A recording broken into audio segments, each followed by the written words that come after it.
Last class में हम लोगों ने जो स्टार्ट किया था वो है, लास्ट में सबसे हम लोगों ने कोफिशिएंट ऑफ परफॉर्मेंस देखा था, हीट पंप के लिए देखा था, रेफ्रिजरेटर के लिए देखा था, और इफिशियंसी का फॉर्मूला देखा था इसके लिए, कार्नोट साइकिल, है ना, हीट इंजन मतलब। तो कार्नोट साइकिल स्टार्ट किया था, मैं एक बार रिवाइज करा देता हूँ ऊपर से। ये कार्नोट साइकिल में टोटल 4 थर्मोडायनेमिक प्रोसेसेस होते हैं, जिसमें से 2 प्रोसेस होता है आइसोथर्मल और 2 होता है एडियाबैटिक प्रोसेस, और कुछ इस तरह का कार्नोट साइकिल बनता है। और ये एक साइक्लिक प्रोसेस होता है क्योंकि हमें सेल्फ सस्टेनिंग सिस्टम चाहिए जो कि खुद ही खुद काम करते जाए। तो 2 एक्सपांसन प्रोसेस, 2 कंप्रेशन प्रोसेस, और कुछ इस तरीके से हम लोगों ने प्रोसेस देखा था कि आइसोथर्मल एक्सपांसन, फिर एडियाबैटिक एक्सपांसन, फिर आइसोथर्मल, फिर एडियाबैटिक कंप्रेशन करा करके सिस्टम को हम लोगों ने वर्क कराया था। तो किसी भी इंजन का एफिशिएंसी को हम लोग किस तरीके से डिफाइन करते हैं, वो होता है हमारा efficiency is equals to work done upon heat supplied, जो भी हीट हमने दिया है। पॉजिटिव हीट को हमें लेना है, नेगेटिव हीट क्या होता है, सिस्टम से इजेक्टेड वाला होता है। फाइनल फार्मूला हमारा eta is equals to minus Q C divide by Q H निकल के आया था। इफिशियंसी फिर हम लोगों ने कार्नोट साइकिल के लिए निकाला था, कार्नोट मतलब हीट इंजन के लिए निकाला था। ये कार्नोट साइकिल पे कोई भी बेस्ड अगर हीट इंजन होगा तो हम लोग किस तरीके से उसका एफिशिएंसी को लिखेंगे। तो इस साइकिल का पूरा वर्क निकाला था और कितना हीट हम लोगों ने इन किया है, बहुत लंबा सा डेरिवेशन था। वो सारा काम करने के बाद फिर हमारा एफिशिएंसी कितना आया था, eta is equal to 1 minus T C by T H.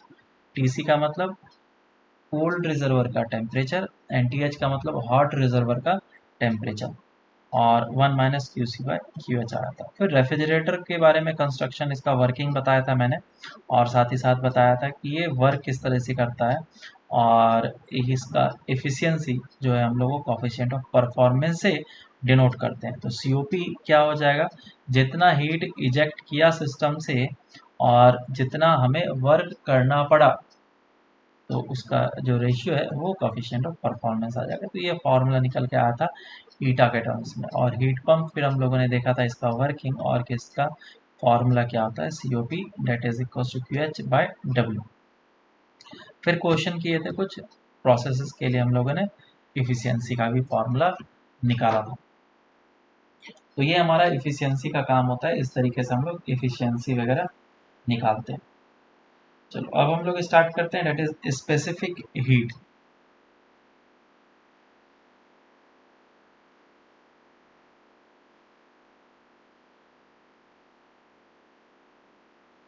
Specific heat जो कि हम लोगों ने कैलोरीमेट्री में भी पढ़ा है कि स्पेसिफिक हीट क्या होता है और इस हीट कैपेसिटी क्या होता है। तो delta Q is equals to, हम लोगों ने देखा कि अगर मान लो कोई भी एक कंटेनर है और उस कंटेनर में हमने पानी रखा हुआ है, या फिर कोई लिक्विड रखा है, या फिर कुछ भी सब्सटेंस हो सकता है जिसका मास m है, और मैं इसको गर्म कर रहा हूँ, बराबर। तो गर्म करने का मतलब क्या होता है, तुम एक एक्सटर्नल सोर्स से इसको हीट सप्लाई कर रहे हो, तो delta Q amount of heat supply दिया।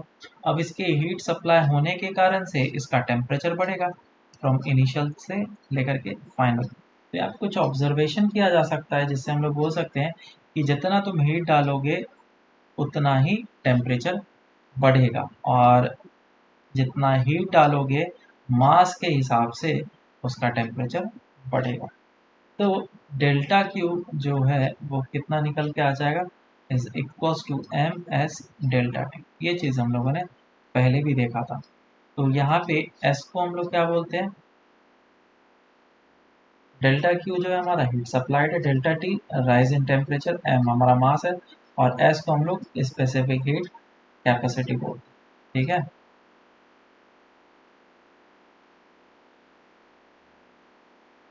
यस। और m इंटू एस जो होता है, इस पूरे टर्म को हीट कैपेसिटी बोला जाता है। ठीक है, तो टर्म को अच्छे तरीके से देख लेना, और कभी कभी इसमें सिर्फ स्पेसिफिक हीट मेंशन किया जाता है। एस का मतलब स्पेसिफिक हीट, और m इंटू एस का मतलब हीट कैपेसिटी। तो किसी भी 1 kg वाटर लिख दिया, तो 1 kg वाटर के लिए स्पेसिफिक हीट बोलेंगे तो एस हो जाएगा, और अगर हीट कैपेसिटी बोलेंगे तो ये m इंटू एस हो जाएगा। तो इन दोनों का वैल्यू अलग अलग होता है, इवन यूनिट भी अलग अलग होता है। तुम कभी भी क्वेश्चन में कंफ्यूज हो जाओगे तो डेटा गिवन होगा तो यूनिट को ज़रूर वेरीफाई कर लेना कि कौन सा यूनिट है। जैसे स्पेसिफिक हीट का क्या यूनिट हो जाएगा, जूल पर, बोलो, केजी पर डिग्री सेल्सियस, या फिर कैलोरी में भी हो सकता है, जूल को कैलोरी में, लेकिन ये केस में होगा हमारा जूल पर डिग्री सेल्सियस या केल्विन, इस टाइप से। ठीक है, अब नेक्स्ट देखते हैं हम लोग मोलर हीट कैपेसिटी।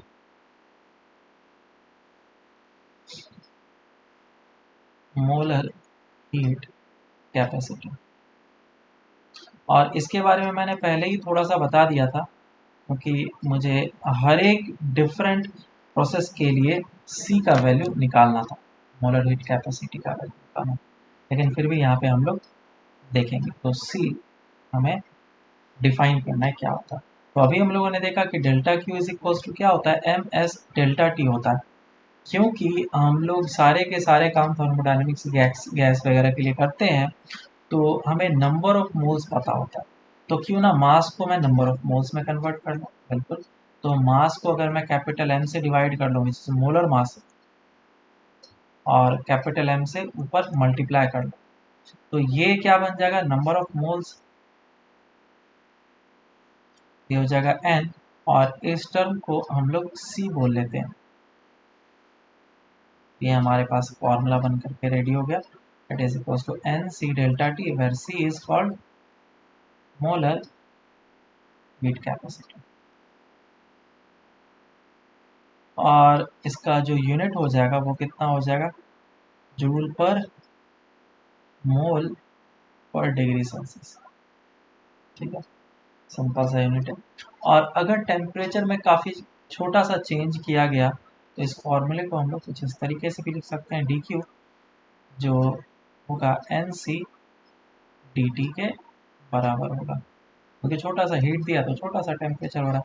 तो इस तरीके से सी का फॉर्मूला क्या हो जाएगा, D Q divide by N D T, या फिर delta Q divided by N delta T, ऐसा। तो हम लोगों ने ऊपर देखा था, ये सारे चीज़ किए थे। जो सी है कांस्टेंट प्रेशर के लिए निकाला था, कांस्टेंट वॉल्यूम के लिए निकाला था, कांस्टेंट टेम्परेचर के लिए निकाला था, याद हाँ सर। है ना। हमें फर्स्ट लॉ ऑफ थर्मोडायनेमिक्स से पता क्या है, that D Q is equals to D U plus of W, और डी क्यू कितना हो जाएगा हमारा, एन सी डी टी, और डी यू कितना हो जाएगा, F by two N R delta T, देखें छोटा सा टेम्परेचर में चेंज होगा तो डी टी लिखे हैं। और वर्क का फॉर्मूला क्या होता है, पी डी वी, ये चीज़। तो क्या क्या कैंसिल आउट हो रहा है, इस सी के वैल्यू को हम लोग निकालने के लिए एन डी टी को इस तरफ से निकल लेता हूँ मैं, N D T plus P D V divided by N D T, क्या बन गया मेरे पास, C is equal to F by two R plus of P by N D V by, so ये फॉर्मूला है सी का। अब किसी भी प्रोसेस के लिए हम लोग सी इस तरीके से यूज कर सकते हैं, this is a general formula, जिसमें कोई भी एजम्पशन नहीं लिया गया। एजम्पशन इन द सेंस कि कोई प्रोसेस को एज्यूम हमने नहीं किया है, ये किसी भी प्रोसेस के लिए अप्लीकेबल है। ठीक है क्या, अब देखो इसको हम लोग आगे करते हैं। हाँ सर। जैसे कि हमारे पास कोई सा भी प्रोसेस, आइसोकोरिक प्रोसेस है, ठीक है, इसे हम लोग कैसे यूज करते हैं वो देखते हैं, आइसोकोरिक प्रोसेस।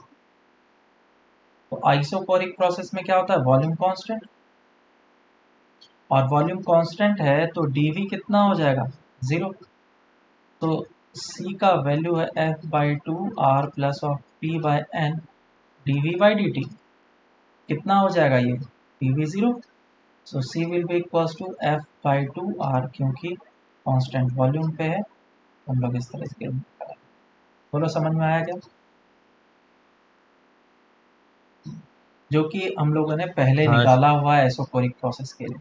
अब आइसोबारिक के लिए देख लेते हैं।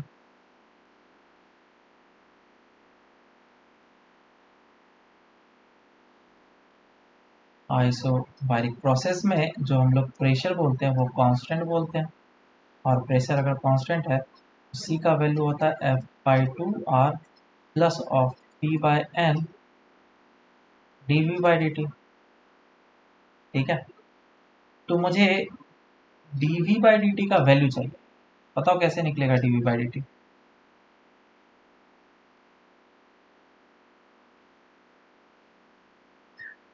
क्या करें? क्या है इस question?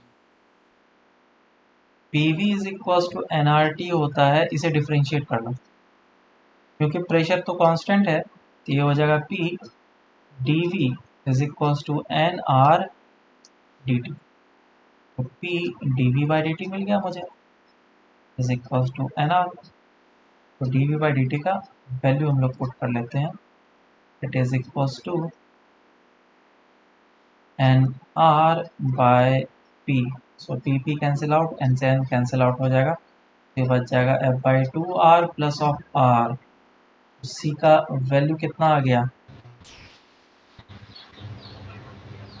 F/2 plus 1 into R। क्या यही होता है CP, molar heat capacity at constant pressure? बोलो है ना? वो किसी को कुछ डाउट है तो पूछ सकते हैं, ना समझ में आया हो कुछ।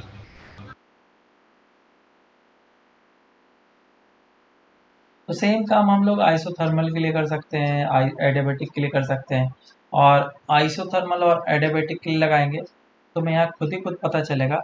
एडियाबेटिक के लिए तो डेल्टा Q 0 होता है, तो C तो हमारा ऐसे ही 0 हो जाएगा, लेकिन आइसोथर्मल के लिए लगाएंगे तो डेल्टा T 0 हो जाएगा, this term will be infinite.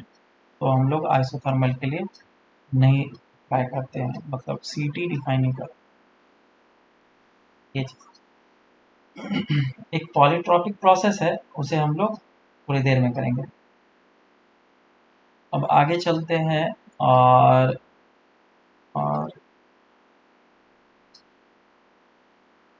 डिलंग्स and Pitt's law देखते हैं क्या है। छोटा सा चीज है।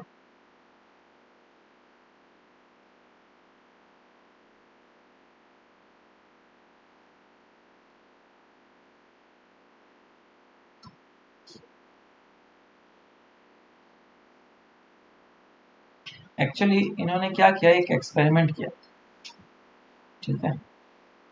और एक्सपेरिमेंट में इसने ये फाइंड आउट किया, एक ग्राफ बनाया मोलर हीट कैपेसिटी का विथ टेम्परेचर।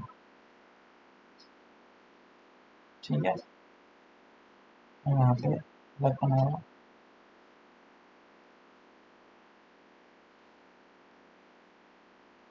पहले तो उसने एलिमेंट, हर एक एलिमेंट का सी का ऑब्जर्वेशन किया, सी निकालने की कोशिश किया। तो हर एक जो पॉइंट्स हैं वो लगभग लगभग 3R के आसपास में आ रहे थे।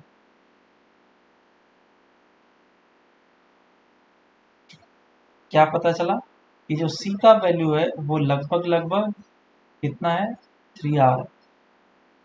और जो C है वो टेम्परेचर के साथ वेरी भी करता है, लेकिन एक टेम्परेचर के बाद क्या हो जाता है, कांस्टेंट हो जाता है, इट बिकम्स कांस्टेंट। तो ये पर्टिकुलर टेम्परेचर जिस पे ये जो C है वो कांस्टेंट हो जाए, उसे हम लोग डिलॉन्ग्स टेम्परेचर बोलते हैं। यहाँ पे दो बातें हैं, उसे मैं लिख देता हूँ और उसे ही तुम्हें बस याद रखना है, कुछ खास इंपॉर्टेंट है। The temperature after which molar heat capacity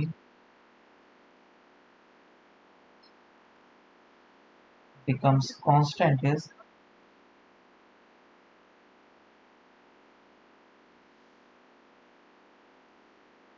called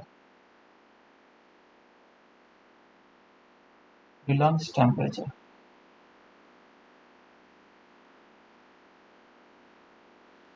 इसे Dulong टेम्परेचर कहा जाता है।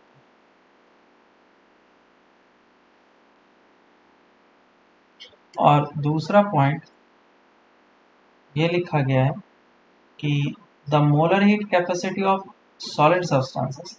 सॉलिड क्या होता है? जिसका वॉल्यूम चेंज नहीं होता। तो जब हम लोग पुट करते हैं delta Q is equal to delta U plus of W, तो हमारा ब्लॉक का जो वॉल्यूम है वो बहुत ही माइन्यूट सा चेंज होता है, जिसके लिए वर्क कितना बोलते हैं हम लोग? जीरो। उसमें डेल्टा क्यू कितना हो जाता है? डेल्टा यू के बराबर। तो इस कॉन्सेप्ट को याद रखना कि जो सॉलिड सब्सटेंसेस होते हैं उसमें वर्क कितना होता है? लगभग लगभग जीरो के बराबर होता है। तो the molar heat capacity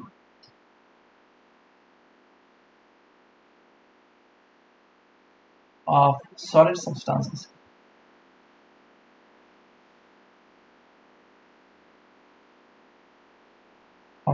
substances remains constant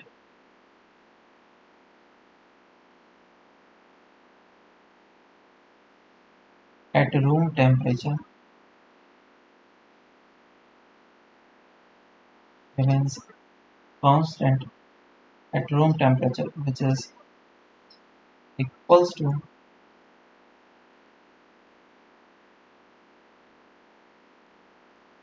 3R। ठीक है, तो इतना सा ये चीज है। Next is free expansion. हम लोग फ्री एक्सपांसन प्रोसेस देखते हैं क्या है। हाँ,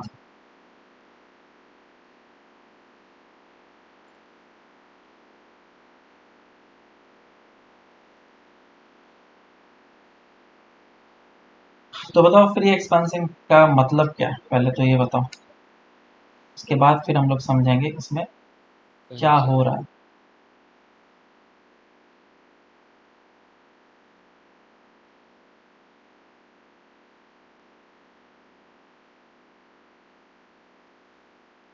बोलो फ्री एक्सपांसन क्या है? शायद बिना कोई फोर्स के अगेन एक्सपांड करना।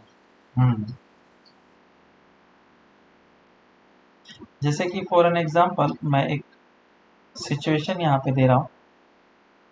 एक पार्टीशन क्रिएट किया गया है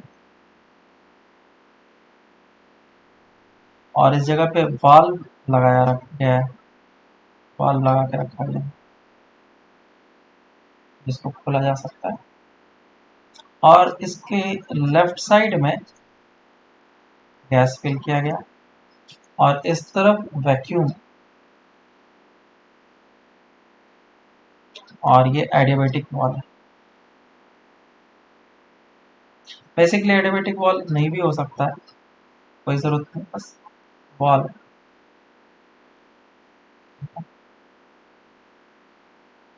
स्टार्टिंग में इसका temperature, pressure, volume, number of moles वगैरह गिवन थे। Let's say pressure was P not, volume was P not and temperature was T not and number of moles gas का जो था वो n था। तो अब मैंने क्या किया, अचानक से इस वाल्व को ओपन कर दिया, अचानक से इस वाल्व को ओपन कर दिया। तो ओपन होने पे गैस जो है वो फ्रीली एक्सपांड करेगा। गैस क्या करेगा? Freely expand, it will expand freely. कोई भी फोर्स के अगेंस्ट इस गैस को वर्क नहीं करना पड़ेगा। तो क्या मैं इस प्रोसेस को डिफ्यूजन बोल सकता हूं क्या? बोलो,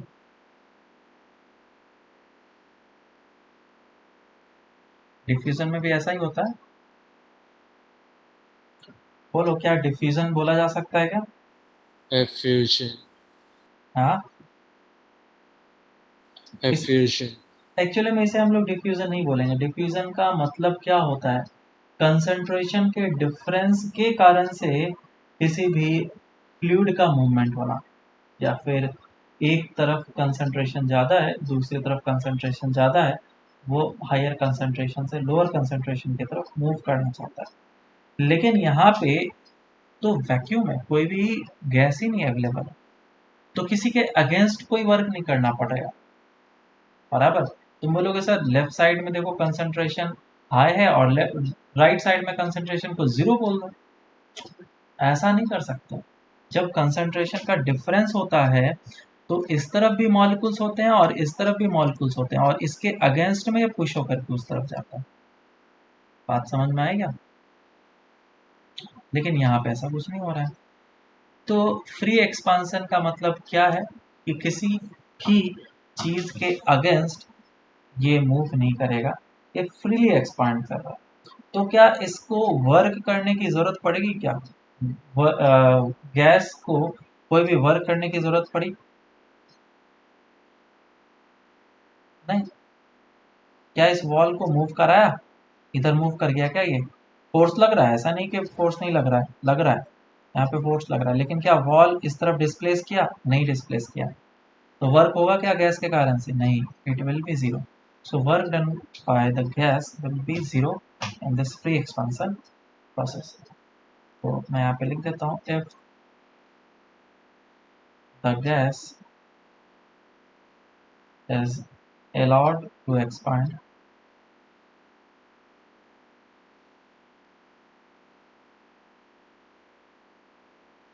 really in vacuum,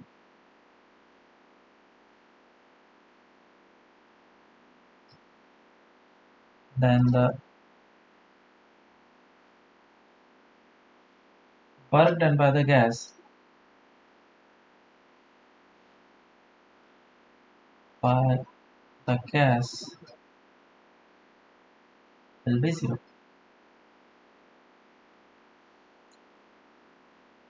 ठीक है, तो तुम मुझे ये बताओ, अगर work done by gas zero हुआ है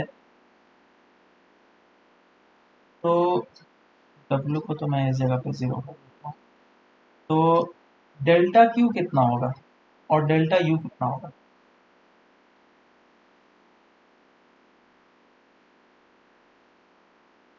क्या वो भी जीरो होगा या फिर कुछ और होगा? और जीरो होगा तो क्यों होगा? Reason? Sir question temperature repeat कर देना। कांस्टेंट रहेगा। बोलो। यहाँ पे डेल्टा यू भी जीरो होने वाला है। टेम्परेचर में कोई भी चेंजेस नहीं आएंगे, और ये एक इंस्टेंटेनियस प्रोसेस है, इसको टाइम नहीं लगेगा। ऐसा नहीं कि इसके लिए ग्राफ बनेगा। We can not draw any graph और PV diagram for this free expansion process. Pressure versus volume का इसमें कोई भी ऐसा या फिर ऐसा या फिर ऐसा कुछ भी ग्राफ नहीं बनेगा। समझ में आ रहा है क्या? This is an instantaneous process, और इंस्टेंटेनियस प्रोसेस के लिए हम लोग बस इनिशियल पॉइंट देते हैं और फाइनल पॉइंट देते हैं। ऐसा इनिशियल पॉइंट लेट्स सी इस जगह पे है, तो फाइनल पॉइंट इस जगह पे हो जाएगा, ऐसा कुछ होगा। ठीक है, तो इनिशियल एंड फाइनल पॉइंट को हम लोग बताते हैं, और इनिशियल से फाइनल किस तरीके से गया है ये प्रोसेस डिफाइंड नहीं होता है, because it's an instantaneous process.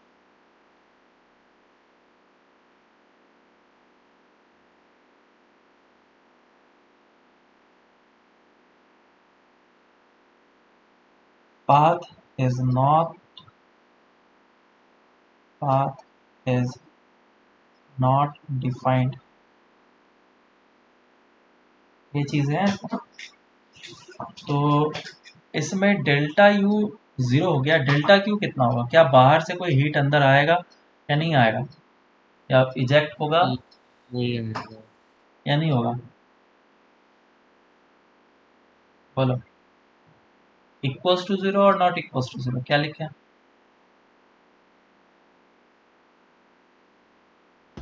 Are zero. Equals to zero ही होगा। इक्वल्स टू जीरो होगा। थर्ड लॉ लगा दो ना तुम, थर्ड लॉ बोल रहा हूँ, फर्स्ट लॉ लगा दो ना थर्मोडाइनमिक्स का, delta Q is equals to delta U plus of W. वो दोनों जीरो हो गया तो डेल्टा क्यू भी जीरो ही हो जाएगा। ठीक है, चलो तो कुछ एक क्वेश्चन कर लेते हैं इसमें फ्री एक्सपांशन का, काफ़ी इजी क्वेश्चन है। वही क्वेश्चन है गैस, मैं थोड़ा पढ़ ना। हाँ वही, एक गैस चैम्बर है हमारे पास, और इसके डन सर। इस तरफ गैस भरा हुआ है और pressure P not V not T not है, नंबर ऑफ मोल्स एस है। मान लो कि ये डायटोमिक गैस है और ये वैक्यूम है। अगर इस वाल्व को ओपन कर दिया गया तो पूछा गया देन फाइंड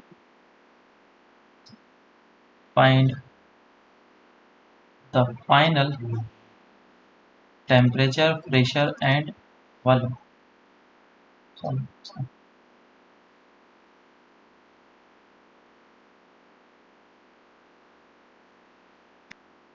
ठीक है, अब इसको सॉल्व करते हैं और इसमें इनिशियल एंड फाइनल सिचुएशन बना लेते हैं। इनिशियल सिचुएशन में तो ये है कि इसका प्रेशर टेम्परेचर वॉल्यूम गिवन है और मैंने बताया नहीं इस तरफ का वॉल्यूम वी नॉट है।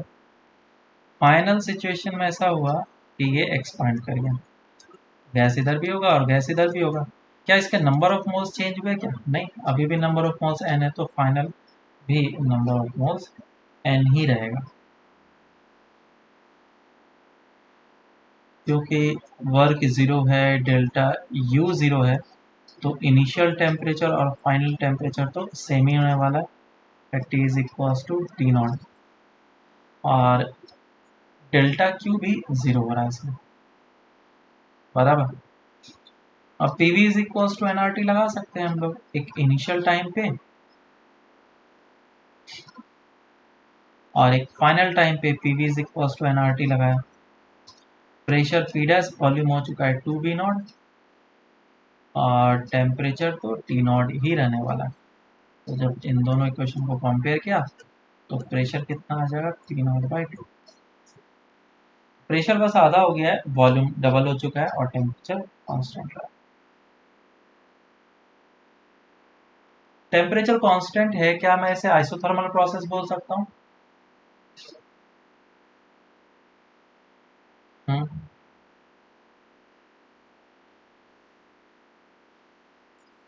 नहीं। इसका पाथ ही डिफाइंड नहीं है, ठीक है, क्वाजी स्टैटिक प्रोसेस होना चाहिए इसके लिए। Next is polytropic process.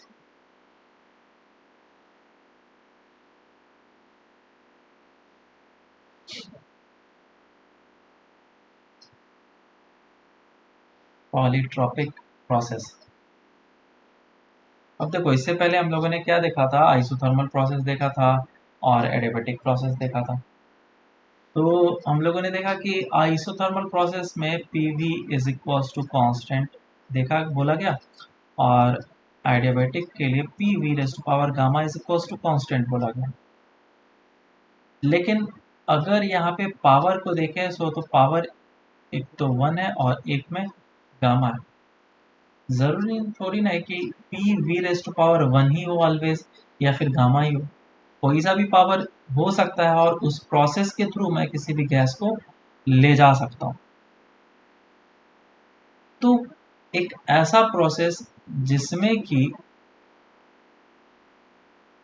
Power में n हो और p V raise to power n is equals to constant बोला जाए, ऐसे प्रोसेस को हम लोग पॉलीट्रोपिक प्रोसेस बोलते हैं, जिसमें कि n का value excluding one and gamma होगा। n is not equals to one and n is not equals to gamma. अगर वन हो गया तो आइसोथर्मल प्रोसेस हो जाएगा,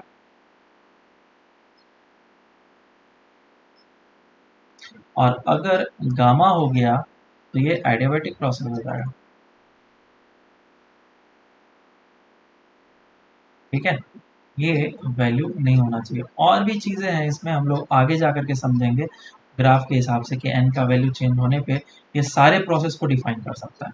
इसके अंदर इतनी कैपेबिलिटी। तो इसीलिए polytrope process is kind of general process, जिसके थ्रू हम कोई सा भी प्रोसेस को डिफाइन कर सकते हैं। ओके, आगे चलते हैं और हम लोग देखते हैं इसमें कि वर्क डन कितना होगा। हम लोग जैसे देखते थे ना एडियाबेटिक प्रोसेस में या फिर आइसोथर्मल में, सबसे पहला चीज़ प्रोसेस को डिफाइन करा। दूसरा, क्या मैं इसमें P V is equals to N R T लगा सकता हूँ? बिल्कुल हाँ, लगा सकता हूँ, कोई इशू नहीं। पहला तो ये था, दूसरा ये, और तीसरा ग्राफ। बताओ ग्राफ कैसा होगा? P V raise to power N का ग्राफ है, प्रेशर वर्सेस वॉल्यूम, जैसा कि हमारा आइडियाबैटिक का बनता है, लगभग देखने में तो वैसा ही होगा। अभी ग्राफ का कंपैरिजन करेंगे तो हमें अच्छे तरीके से पता चलेगा नीचे, जो कि हम लोग करने वाले हैं। ठीक है, तो प्रेशर वर्सेस वॉल्यूम का ग्राफ ऐसा बनेगा, और जो कि वो इस तरीके से फॉलो कर रहा है, P V raise to power N is equal to constant. अब एन का वैल्यू कुछ भी हो सकता है, ठीक है, ये 5 भी हो सकता है, 6 भी हो सकता है, या फिर 5/2 भी हो सकता है, कुछ भी हो सकता है। तो इसके हिसाब से हम लोग इसका ग्राफ जो है वो प्रेशर वर्सेस टेम्परेचर में भी बना सकते हैं। मतलब प्रेशर वर्सेस टेम्परेचर में पहले मुझे रिलेशन लाना पड़ेगा। तो पी वॉल्यूम का हम लोग वैल्यू पुट कर लेते हैं, M R T divided by P raise to power N is equals to constant, और एन क्योंकि हमारा कॉन्स्टेंट है तो ये आ जाएगा P raise to power 1 - of n and t raised to power n is equals to constant. So p t raised to power n divided by 1 - of n is equals to constant. तो हम लोग चाहें तो इसका graph भी बना सकते हैं, जो कि किया जा सकता है। इसका स्लोप भी हम लोग देखेंगे, वो आगे जा करके देखेंगे। ये तीसरा देख लिया graph. Next fourth is work done.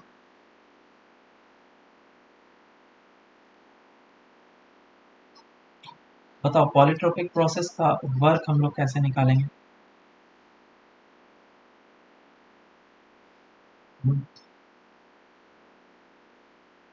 Work का फॉर्मूला होता है इंटीग्रेशन पी डी। कोई बता सकता है वर्क कैसे निकलेगा?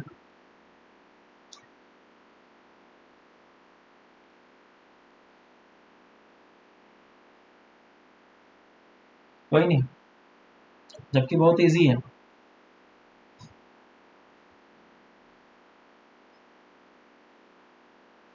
सोचो, बहुत ही आसान।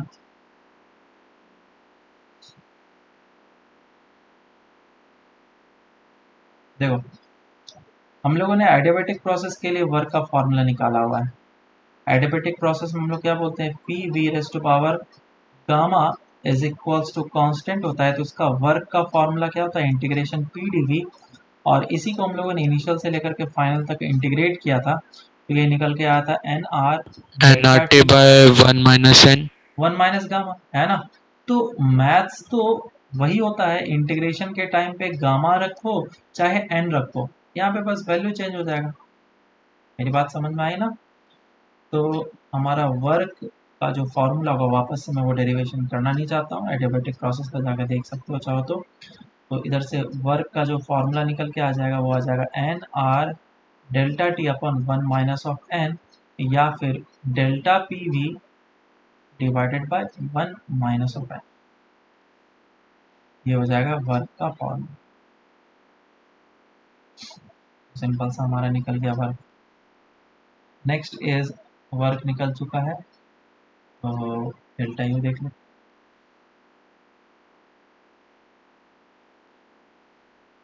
Change in internal energy.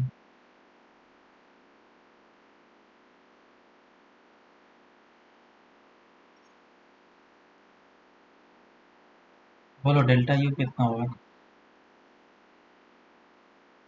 Delta U is equals to F/2 N R delta T होगा।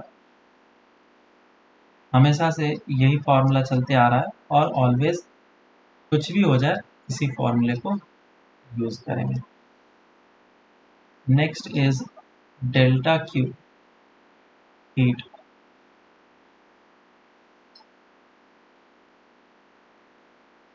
बोलो हीट कितना होगा? हीट हम लोग निकालते हैं किस तरीके से, हम क्या फॉर्मूला अप्लाई करते हैं हीट के लिए, बोलो। First law of delta thermodynamics, Q. है ना, delta Q is equals to delta U plus of W. और डेल्टा यू कितना हो जाएगा, एफ बाई टू है ना डेल्टा टी। और वर्क कितना हो जाएगा, वर्क का फॉर्मूला ऊपर हम लोगों ने निकाला, N R delta T divided by one minus of N. तो जो भी है इसको चाहो तो कॉमन वगैरह ले लो और इसका आंसर निकाल सकते हो।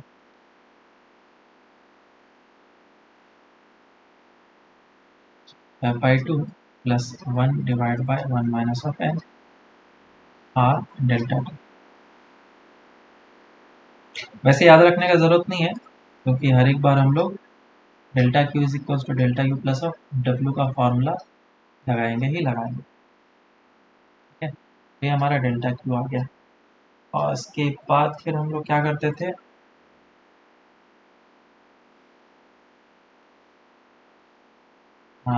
सी, मोलर हीट कैपेसिटी।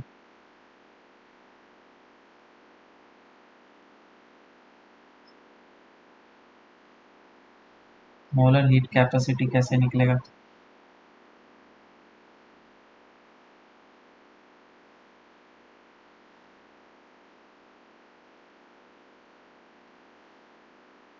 बोलो। सी का फॉर्मूला निकालने के लिए हम लोग क्या करेंगे, delta Q is equal to delta U plus of W का फॉर्मूला लगाएंगे। और क्योंकि छोटा सा चेंज करेंगे उसको मैं D W is equal to D U plus of D W लिखेंगे। और डी क्यू जो होता है वो क्या होता है, एन सी डी टी होता है। और डी यू कितना हो जाता है, D U is equal to F by two N R D T. और छोटा सा वर्क हो जाता है पी डी वी। और इसको हम लोगों ने डिवाइड कर दिया था तो सी का वैल्यू कितना आ गया था, F by two R plus of P by N D V by D T. ये हमारा फॉर्मूला निकल के आया था सी का। अब हम लोग क्या चाहते हैं कि D V by D T का वैल्यू निकल करके आए वो कितना है, बराबर। तो मैं ऐसा कर लेता हूँ कि एन डैश को नंबर ऑफ मोल्स लिख लेता हूँ। एन डैश क्या है हमारा, नंबर ऑफ मोल्स। तो P V raise to power N is equal to constant होता है पॉलीट्रॉपिक प्रोसेस के लिए। और मैं इसको डिफरेंशिएट करूंगा किसमें, वी और टी में रिलेशन होना चाहिए तभी डिफरेंशिएट कर सकते हैं। सो टेम्परेचर पहले लाना पड़ेगा, तो प्रेशर की जगह पे टेम्परेचर लिखो, कितना आएगा, P V is equal to N R T use करो, N R T by V. और V raise to power N is equal to constant. so t v raised to power n minus one is equal to constant. Short trick से तुम मुझे dv by dt का value बताओ कितना होगा, ये क्या है स्लोप, याद है शॉर्ट ट्रिक,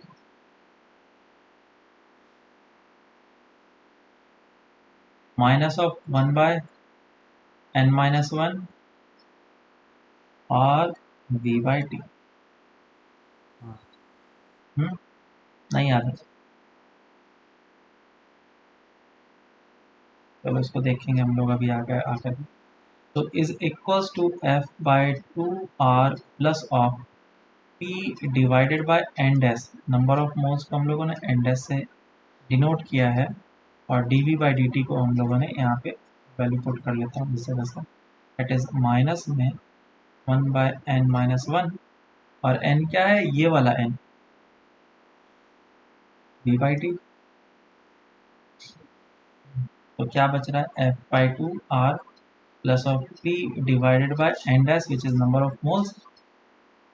और माइनस साइन को बाहर निकाल लो, और एन माइनस वन और v divided by T. So P V is equal to N R T, again हम लोग इसमें यूज कर सकते हैं। तो हो जाएगा F by two R minus P V की जगह पे लिख लेंगे N R T. Number of moles को हम लोगों ने एन डैश से डिनोट करना है, N R T upon N minus one into T. और एन डैश कैंसिल आउट हो जाएगा। फाइनल आंसर क्या बचा, F/2 R माइनस ऑफ, बस लिख रहा हूँ बार बार, minus of T cancel out, R divided by n-1। ठीक है, तो फाइनल फॉर्मूला में लिख देता हूँ, at C is equal to F/2R plus R upon 1 minus of n।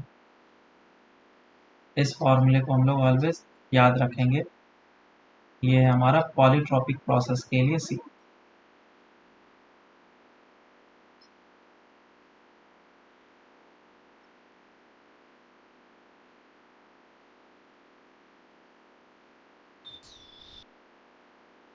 समझ में आएगा? सर इसमें n नंबर ऑफ गैस है क्या?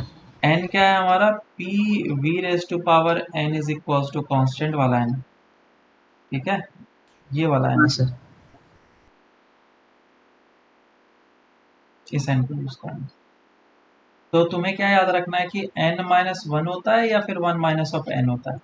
इस चीज को याद रखने के लिए वर्क का फॉर्मूला याद रखो। वर्क का फॉर्मूला में क्या आता है, N R delta T upon 1 minus of gamma या फिर 1 माइनस ऑफ एन।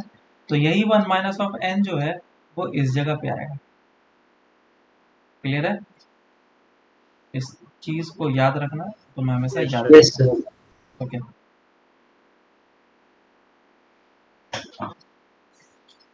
नोट कर लिया होगा सभी ने। Last is slope. स्लोप देखते हैं।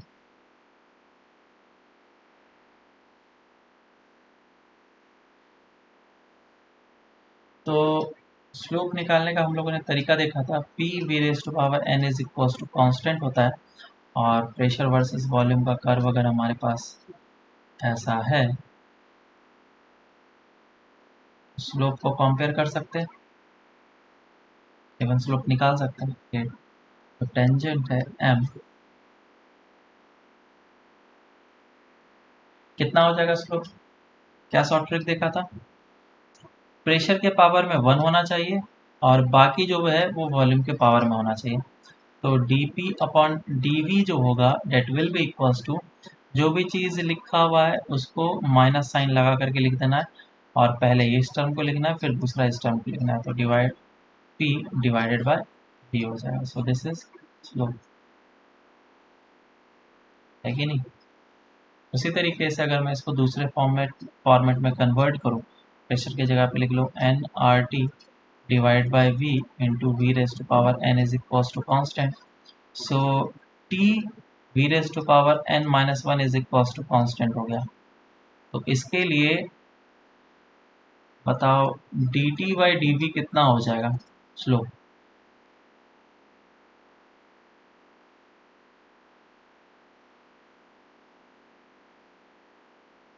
कितना होगा? माइनस साइन डाल करके एन माइनस वन लिख लो और फिर टी डिवाइडेड बाई वी लिख लो। So this will be the slope. Easy है या नहीं? इजी है सर। हम्म। तो ये तुम्हारा टेम्परेचर वॉल्यूम का है, और तीसरा चाहो तो तुम प्रेशर और टेम्परेचर में भी रिलेशन लेकर के स्लोप निकाल सकते हो। तो पॉलीट्रॉपिक प्रोसेस के लिए बल्क मॉडुलस कितना होगा?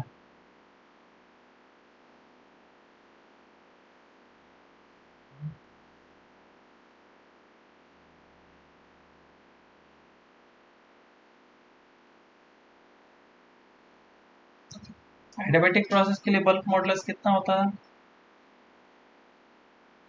पी की इक्वल बल्क मॉडुलस का फॉर्मूला है minus B D P by D V, और ये कितना होता था, gamma times of P.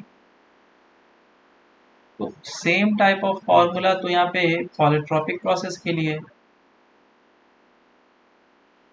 Bulk modulus का एन फॉर्मूला टाइम्स ऑफ कितना हो पी। जाएगा, dp by dv is equals to n times of p. So this will be the bulk modulus। वैसे शायद ही पूछा जाए, लेकिन फिर भी मैंने बता दिया। ठीक है, अब एक क्वेश्चन करते हैं।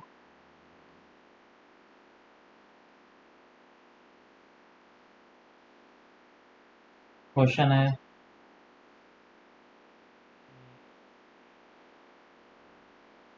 Find the molar heat capacity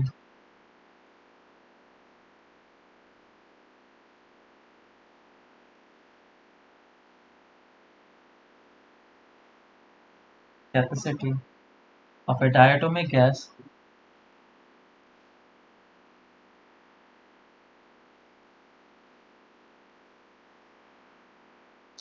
if it is taken through a process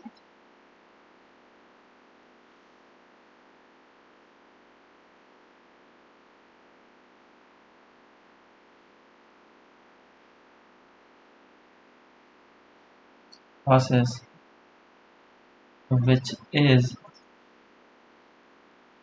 given by volume का square is directly proportional to T cube. Solve करो इसको।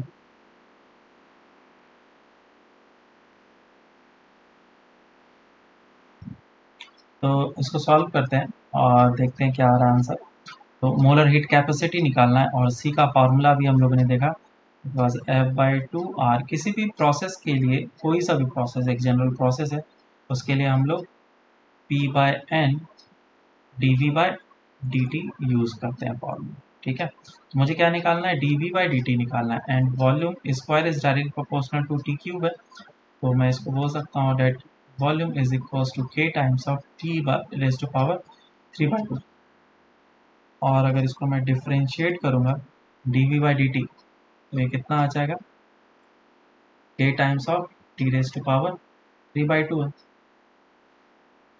तो डिफ्रेंशिएशन होता है 3/2, सामने आ जाएगा T⁻² 1/2 है ना, -1 करेंगे, दैट इज 1/2।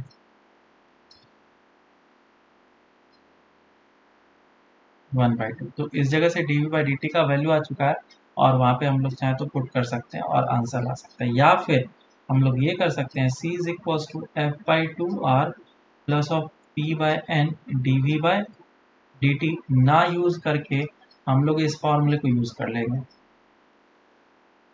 कौन सा है, C is equals to F/2R plus of R divided by 1 minus of N।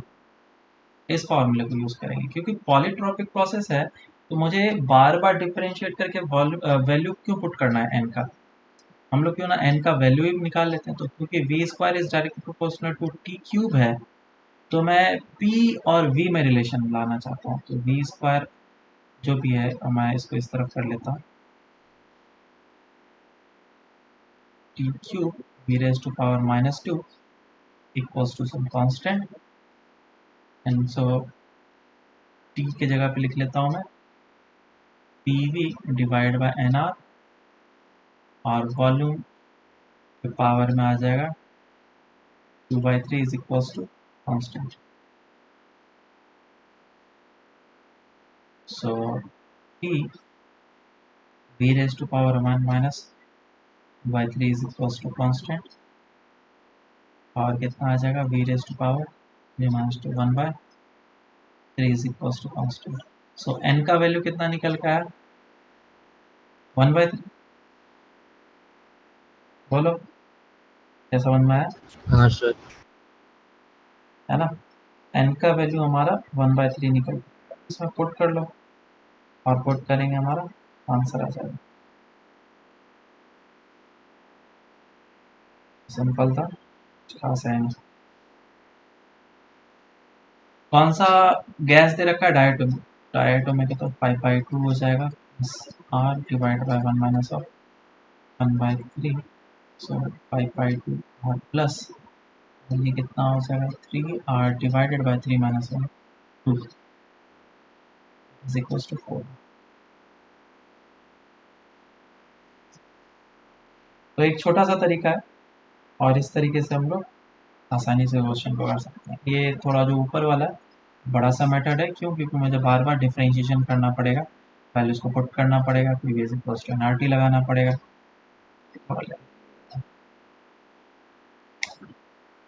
आगे चलते हैं और लास्ट काम हम लोग कर लेते हैं, that is comparison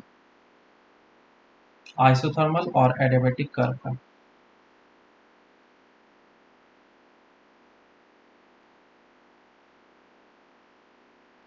between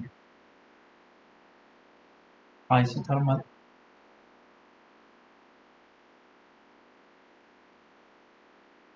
curve and adiabatic।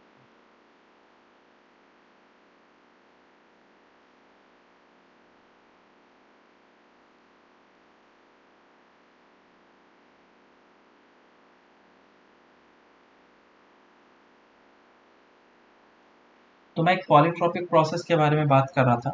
अगर मैं एक पॉलीट्रोपिक प्रोसेस के बारे में अच्छे तरीके से डिस्कस करूं तो P V raise to power N is equals to constant होता है, जिसमें कि अगर मैं n का वैल्यू 0 पुट कर लूं या फिर n का वैल्यू 1 पुट कर लूं या फिर n का वैल्यू गामा पुट कर लूं, तो इन सभी के वैल्यूज पुट करने से मुझे कोई ना कोई प्रोसेस मिल जाता है। तो बताओ n का वैल्यू अगर 0 पुट करेंगे तो कौन सा प्रोसेस मिल रहा है? आइसोबेरिक। आइसोबेरिक। और n का वैल्यू 1 पुट करें तो कौन सा प्रोसेस मिल रहा है? आइसोथर्मल। आइसोथर्मल। और गामा पुट करें तो एडिया। एडियाबैटिक। और हमें चाहिए आइसोकोरिक प्रोसेस। एक प्रोसेस नहीं आया आइसोकोरिक, तो n का वैल्यू क्या पुट करें जो आइसोकोरिक प्रोसेस आएगा?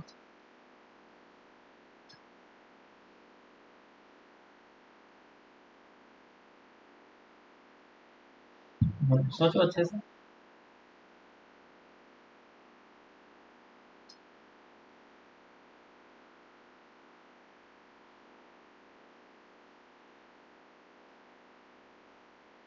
नहीं समझ में आ रहा है? देखो इन्फिनिटी। समझते हैं। अगर मैं p v raise to power n is to constant बोल रहा हूँ तो p raise to power 1 by n into v is equal to constant होगा। सही है क्या? ये चीज समझ में हाँ। आया है? नहीं कोई दिक्कत नहीं होना चाहिए। समझा। अब आइसोकोरिक प्रोसेस करने के लिए क्या वॉल्यूम कांस्टेंट होता है, तो इसको मुझे जीरो कर लेना है, ये टर्म किसी तरीके से जीरो हो जाए। अब जीरो तभी हो सकता है, या जीरो नहीं सॉरी 1 हो जाए गलत बोल दिया। मुझे इसको जीरो करना है तभी इसका वैल्यू 1 हो पाएगा। तो ये टर्म n क्या होना चाहिए इसको जीरो होने के लिए? इन्फिनिटी। n का वैल्यू होना चाहिए इन्फिनिटी। अगर इन्फिनिटी हो गया तो फिर ये प्रोसेस कैसा हो जाएगा? Iso process. तो यहाँ से मुझे सारे प्रोसेसेस मिल रहे हैं जैसे जैसे मैं n का वैल्यू चेंज करते जा रहा हूँ। लेकिन कुछ वैल्यूज ऐसे भी हैं जिससे मुझे कोई प्रोसेस नहीं मिल रहा है डिफाइंड, जैसे कि ये वाला जगह, ये वाला जगह और ये वाला जगह। तो इतने सारे n के वैल्यूज तो बचे हुए हैं। तो इन सभी प्रोसेस के लिए हम लोग आइसो सॉरी पॉलीट्रोपिक प्रोसेस बोलेंगे। ये सारे क्या मिलेंगे?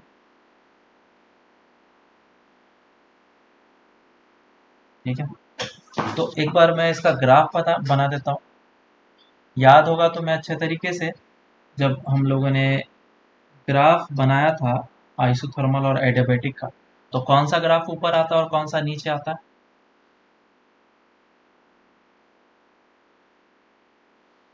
आइसो पर। y x is equals to constant, y x square is equals to constant. ये याद आया क्या? हाँ। हाँ सर। जैसे जैसे पावर बढ़ते जाता है, n का वैल्यू जैसे जैसे बढ़ते जाएगा तो ग्राफ नीचे जाते जाएगा, है ना, और नीचे होगा। तो 1 के करस्पॉन्डिंग ये, 2 के करस्पॉन्डिंग ये, 3 के करस्पॉन्डिंग ये, ऐसा होते जाता है। तो अब हम लोग यहाँ पे ग्राफ को ड्रॉ करेंगे, प्रेशर वर्सेस वॉल्यूम कर्व।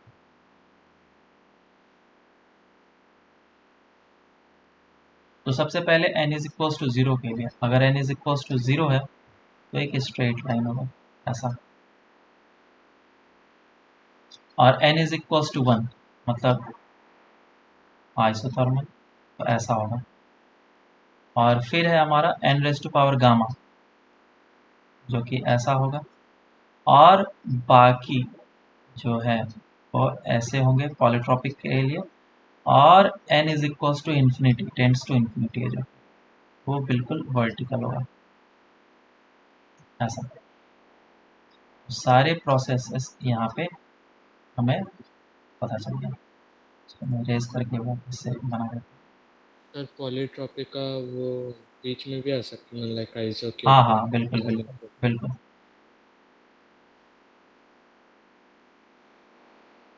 ये हो गया n इज इक्वल्स टू 0 के क्रॉसपॉन्डिंग आइसोबारिक। ये n इज इक्वल्स टू 1 के क्रॉसपॉन्डिंग आइसोथर्मल। ये हो गया n is equals to gamma के क्रॉसपॉन्डिंग एडियाबैटिक। लेकिन अगर तुमने इसको n is equals to gamma के क्रॉसपॉन्डिंग डिफाइन कर दिया है तो उसके नीचे वाला कर्व तो डेफिनेटली पॉलीट्रॉपिक होने वाला है। इसका मतलब ये नहीं कि सिर्फ यही कर्व होगा, और भी कर्व्स हो सकते हैं n के लिए पॉलीट्रॉपिक। और ये है n is equals to n tends to infinity के लिए आइसोबैरिक।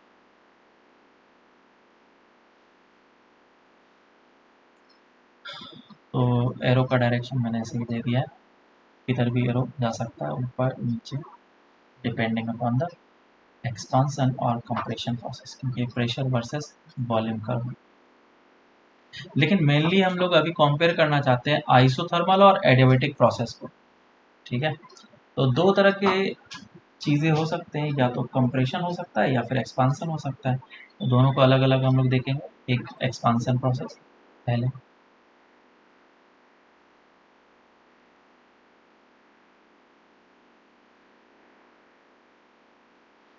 और ये जो चीज़ मैं बताने जा रहा हूँ इसको अच्छे तरीके से कॉन्सेप्ट के फॉर्म में याद रखना, इससे काफ़ी चीज़ें हद तक सॉल्व हो जाती हैं।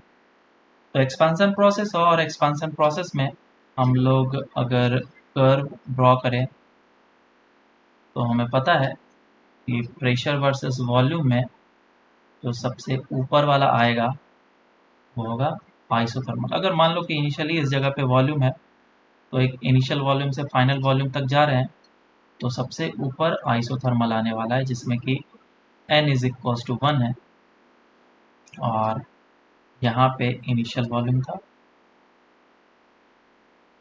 और इस जगह पे फाइनल वॉल्यूम।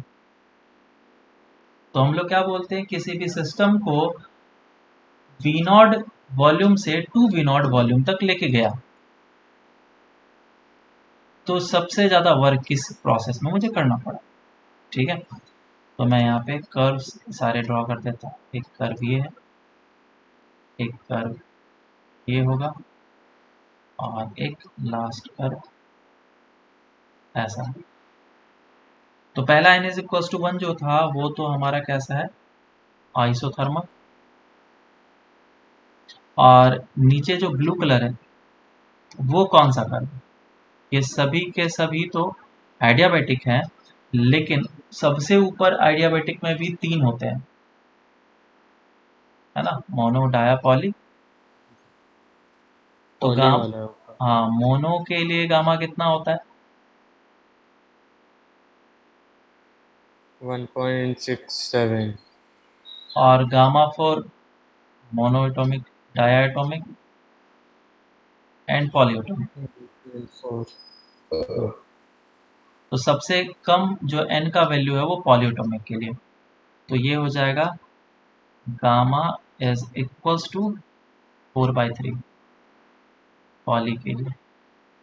उसके बाद फिर आ रहा है green, gamma is equals to 7/5 which is diatomic, and last one is gamma is equals to 5/3 polyatomic। तो सबसे ज़्यादा वर्क किस में हुआ, अगर एक्सपांसन प्रोसेस है, इनिशियली इस जगह पे था और फाइनली इस जगह पे जा रहे हैं, तो सबसे ज़्यादा वर्क डन किस प्रोसेस में हुआ? Work done by gas, iso iso में। सर वो मोनो एटॉमिक होगा ना? सॉरी, तो सबसे ज़्यादा आइसो में हुआ। खैर ये तो आसान था। तुम बताओ सबसे ज़्यादा टेम्परेचर किस प्रोसेस में है?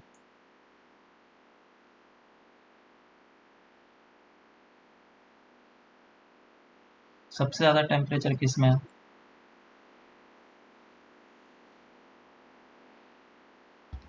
आइसोथर्मल। फाइनली सबसे ज़्यादा टेम्परेचर किसके पास रहेगा? Isothermal, reason? उसका टेम्परेचर चेंज ही नहीं होगा। तो एडियाबेटिक का तो चेंज हो रहा ना, तो उससे ज़्यादा हो जाएगा टेम्परेचर।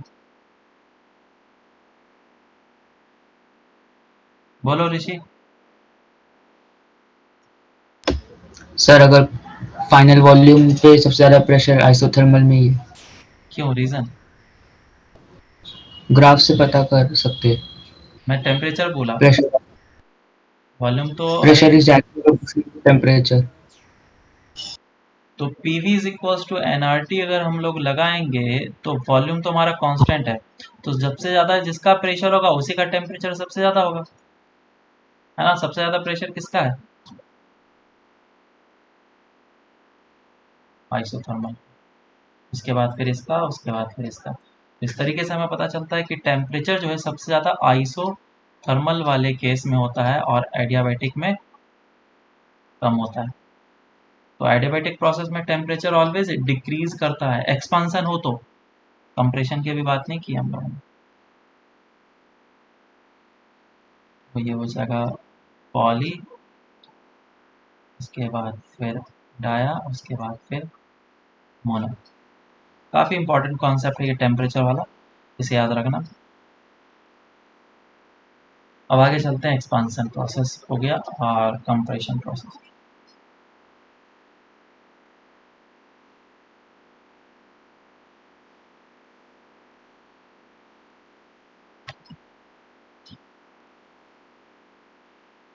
तो कंप्रेशन प्रोसेस में जो ग्राफ नीचे था वो अब ऊपर हो जाएगा, आया ना? बताया था ये बात मैंने।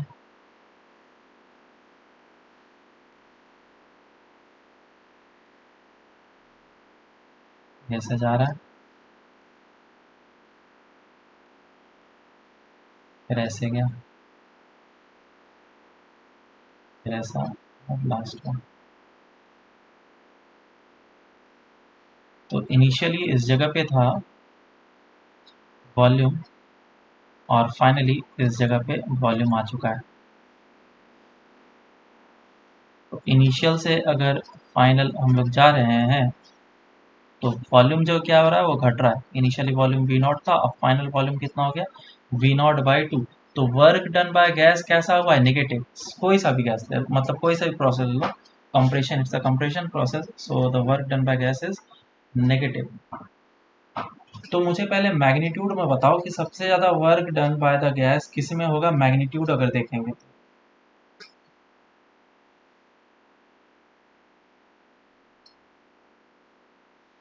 हम्म, एडियाबेटिक।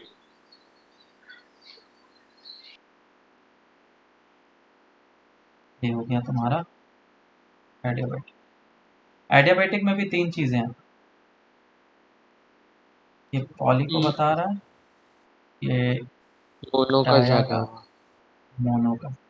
तो मोनोटॉमिक का सबसे ज़्यादा होगा, मैग्नीट्यूड यहाँ पे मुझे डालना पड़ेगा। और फिर उसके बाद वर्क डन बाय डाया, फिर वर्क डन बाय पॉली, और वर्क डन बाय आइसो। लेकिन अगर मैं नेगेटिव साइन को भी इंक्लूड कर लूँ, क्योंकि ज़्यादा जगह पे नेगेटिव साइन को इंक्लूड करते हैं, तो मेरा ये जो रिलेशन है एग्जैक्टली उल्टा हो जाएगा।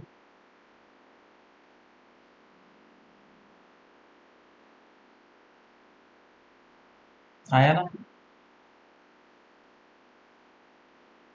तो एक तरीके से तुम ऐसा बोल सकते हो कि जो रिलेशन एक्सपांसन प्रोसेस में फॉलो होता है वही रिलेशन कंप्रेशन प्रोसेस में भी फॉलो होता है। देखो वर्क में सबसे ज़्यादा वर्क किसका हुआ, आइसोथर्मल का हुआ है एक्सपांसन, और कंप्रेशन में भी किसका हुआ है सबसे ज़्यादा, आइसोथर्मल का वर्क हुआ है, इंक्लूडिंग नेगेटिव साइन। इसमें नेगेटिव साइन को इंक्लूड किया गया। और टेम्परेचर बताओ, सबसे ज़्यादा टेम्परेचर अब किसका रहेगा,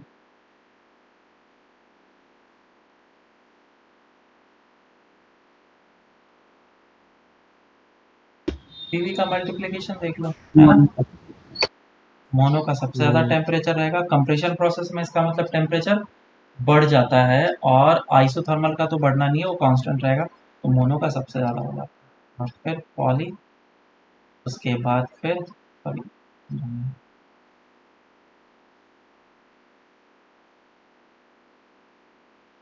उसके बाद फिर मोनो, उसके बाद फिर आइसोथर्मल। तो ये हमारे पास एक फाइनल आंसर निकल गया। और भी चीज़ें इसमें चाहे तो हम लोग वो कंपेयर कर पॉली, सकते, क्या, अच्छा, वो पॉली होगा। और भी चीज़ें इसमें चाहे तो हम लोग कंपेयर कर सकते हैं। कंपेयर करने का जैसे स्लोप है, तो स्लोप हम लोग कंपेयर कर सकते हैं। वो सिंपल सा चीज़ है, तुम लोग देख के ही बता सकते हो कि स्लोप किसका ज़्यादा होगा किसका कम होगा, किसी पर्टिकुलर वॉल्यूम के लिए या फिर किसी पर्टिकुलर प्रेशर के लिए। अगर किसी पर्टिकुलर वॉल्यूम के लिए देखेंगे तो एक लाइन हम लोग स्ट्रेट ड्रॉ कर देंगे, और फिर यहाँ पे इस तरीके से चेक कर लेंगे कि सबसे ज़्यादा किसका स्लोप हो रहा है। और अब नेगेटिव साइन के साथ देखना है, या मैग्नीट्यूड स्लोप का पूछा है, वो चीज़ें हमें क्वेश्चन में अच्छे तरीके से देखना पड़ेगा। इवन चाहे तो अगर तुमसे पूछा जाए कि चेंज इन इंटरनल एनर्जी किस में सबसे ज़्यादा होगा, तो वो भी चीज़ हम लोग इसमें देख सकते हैं, क्योंकि अभी हम लोगों ने टेम्परेचर देख लिया है कि किस में चेंज हो रहा है, किस में बढ़ रहा है, घट रहा है, या फिर जो भी चीज़ें वो सारी चीज़ देख टेम्परेचर का प्रोफाइल। अगर डेल्टा क्यू पूछा जाए तो डेल्टा क्यू भी हम लोग इसमें बता सकते हैं, क्योंकि delta Q is equal to delta U plus of W होता है। डब्ल्यू हम लोगों ने कंपेयर कर रखा है, डेल्टा यू कंपेयर कर रखा है, तो डेल्टा क्यू भी कंपेयर हम लोग कर सकते हैं। मेरी बात समझ में आएगा? हाँ सर। Yes sir. ठीक है, तो ये हम लोग कर सकते हैं। चलो ठीक है, ये कंप्लीट हो गया हम लोग का Cartesian thermodynamics chapter. Sir poly हाँ पॉलीएटॉमिक पॉलीप्रोटिक प्रोसेस आइसोथर्मल और एडियाबैटिक के बीच में भी आ सकता है ना? हाँ बिल्कुल, कोई सा भी value other than zero, gamma, one, n infinity, सारे वैल्यूज जो इसके अलावा होंगे वो पॉलीट्रॉपिक प्रोसेस कहला सकते हैं। ओके ठीक है, फिर हम लोग बाकी नेक्स्ट क्लास से स्टार्ट करते हैं, और इसके होमवर्क कंप्लीट कर लेना, एक्सरसाइज 1 कंप्लीट कर लेना, नेक्स्ट क्लास में डिस्कस करेंगे केटीजी एंड थर्मल। अभी इतना ही करो, फिर बाद में देंगे।